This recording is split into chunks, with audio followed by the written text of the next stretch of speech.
بہت دولت حاصل کریں گے.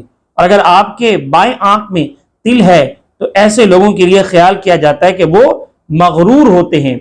تو دیکھیں مغرور یہ جو ایک تکبر ہے، اس کو ختم کرنے کے لیے جو اسلام کی تعلیم ہے وہ یہی ہے کہ جن پر آپ کو غرور آ رہا ہے، اپنی دولت پر غرور ہے، اس کو صدقہ کر دیں. ایک بات.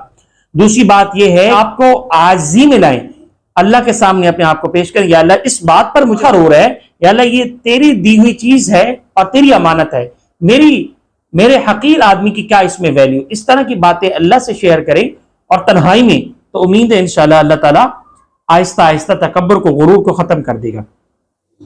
آگے بڑھیں تو آئی برو کے نیچے اگر تل ہے تو اس سے کیا ہوتا ہے؟ اگر آپ کے آئی برو کے نیچے تل ہے تو آپ تخلیقی صلاحیتوں کے مالک ہیں. آپ کے نئے آئیڈیاز اور نئی چیزیں بنانے میں آپ مہارت رکھتے ہیں، آپ فنکارانہ شخصیت رکھتے ہیں.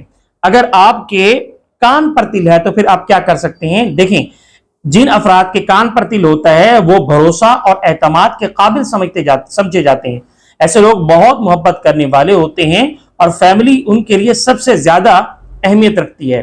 اسی طرح سے آگے بڑھیں تو گردن پر اگر تل ہو تو اس سے کیا ہوتا ہے؟ اگر آپ کی گردن پر تل موجود ہے تو آپ اچھی شخصیت کے مالک ہیں اور دوسرے لوگ بھی آپ کو پسند کی نگاہ سے دیکھتے ہیں. اگر آپ کے بازو پر تل ہے تو اس سے کیا ہوتا ہے؟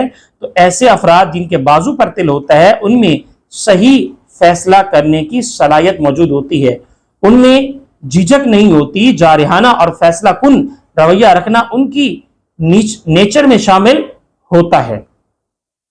اسی طرح سے اگر آپ کی انگلی پر تل ہو تو اس سے کیا ہوتا ہے؟ اگر آپ کی کسی بھی انگلی پر تل موجود ہے تو ایسے لوگوں کے لیے کہا جاتا ہے کہ وہ جنگجو ہوتے ہیں. ان کی زندگی میں بہت زیادہ رکاوٹیں آتی ہیں مگر یہ اچھی طرح جانتے ہیں کہ انہیں کس طرح سے ہینڈل کرنا چاہیے. اسی طرح سے ہتھیلی پر اگر تل ہو تو اس سے کیا ہوتا ہے؟ ہتھیلی پر اگر تل ہو تو یہ خوش قسمتی کی علامت سمجھی جاتی ہے.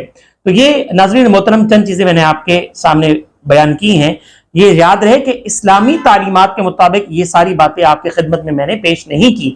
ایک علم ہے اور اس علم میں باقاعدہ جو ہے تحقیق کی جاتی ہے، باقاعدہ جو ہے ایک سوچ ہوتی ہے، ایک گمان ہوتا ہے، ایک نظریہ ہوتا ہے.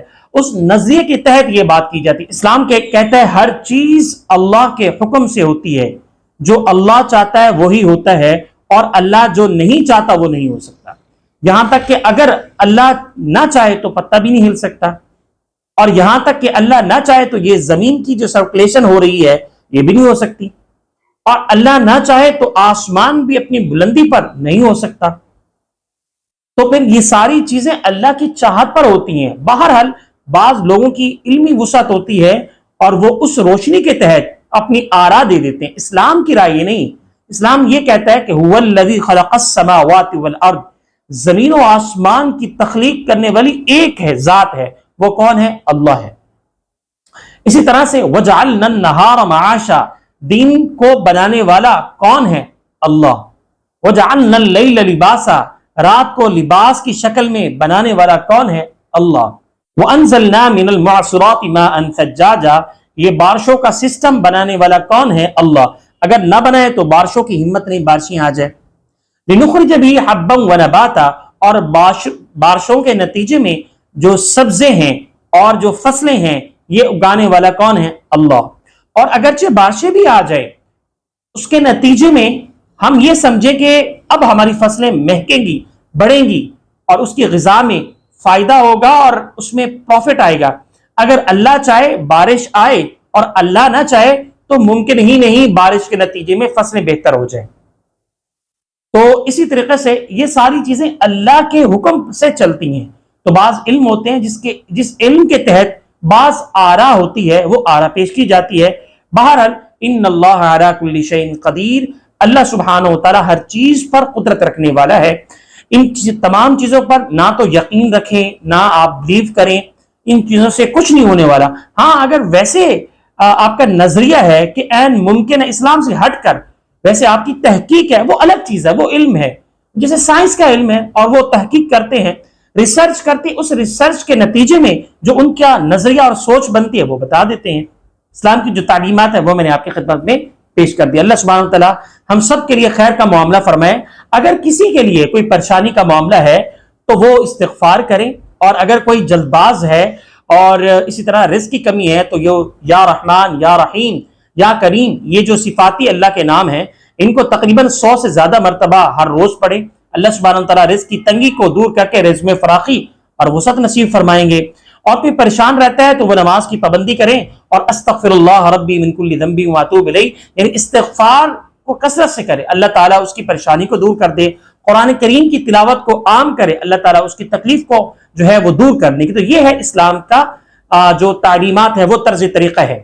اور گناہوں کا سب سے عام بات جو ہے وہ اسلام کی یہ ہے، بھائی آپ پریشان ہیں تو وہ گناہ چھوڑ دیں۔ آج کل ہم یہ کرتے ہیں کہ کوئی گناہ کر رہا ہے تو ہم شارٹ کٹ کی لائف دیکھتے ہیں کہ شارٹ کٹ ہم اپنا لیں۔ تو بھائی اسلام یہی تعلیمات دیتا ہے، جس گناہ کی وجہ سے پریشان ہے اس گناہ کو چھوڑ دے۔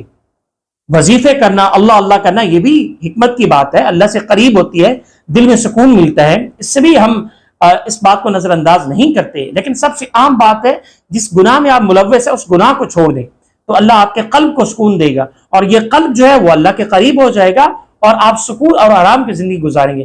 پھر بھی اگر مشکلات ہیں تو یقین مانیے کہ زندگی میں مشکلات تو ہیں، اور اللہ سبحانہ وتعالیٰ مشکلات کے نتیجے میں مجھے اور آپ کے نتائج جو ہیں، جو مقام و مرتبہ ہے وہ بلند کرنا چاہتا ہے۔ تو یہ چند چیزیں ہیں جس کے نتیجے میں نے ساری باتیں عرض کی ہیں، جو مجھے اللہ نے صحیح میرے دماغ میں زبان پر صحیح بات لائی ہیں، میں نے آپ کے سامنے پیش کی ہیں۔ جو کمی کوتاہی ہوگی ہے اللہ سبحانہ وتعالیٰ آپ کے دلوں میں اس کو محو فرمائے، ختم کر دے، اور میری کوتاہیوں کو معاف فرمائے۔ آمین۔ جزاکم اللہ خیرا۔ السلام علیکم ورحمۃ اللہ وبرکاتہ۔